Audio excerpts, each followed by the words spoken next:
No me lo creo. Que el presupuesto de ACEX es superior a 50 millones me huele mal.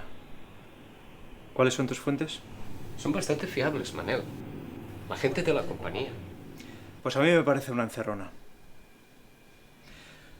No nos vamos a arriesgar, bajaremos más. Pero Manel, ya nos ha costado bastante ajustar este presupuesto. Yo me fío de lo que dice Alex. No vamos a perder este concurso por un cuchicheo.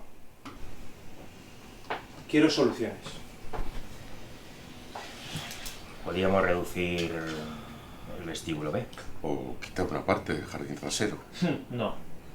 Al ayuntamiento le chiflan los jardines. Les da igual si la gente muere o no en el hospital, pero tiene que ser bonito.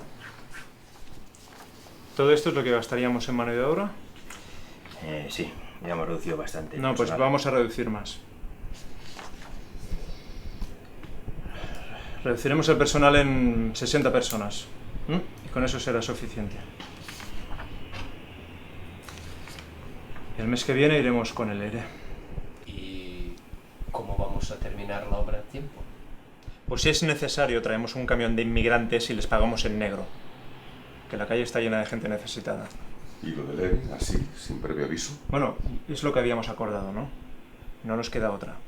Pero bueno, si alguien tiene alguna sugerencia útil, estaré encantado de oírle.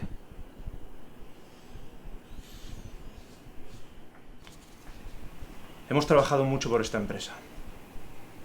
Y es nuestra obligación hacer todo lo que esté en nuestras manos para salir de la situación. Y no nos puede temblar la mano. Al fin y al cabo, es un negocio. Estas cosas pasan. Que tengan un buen día.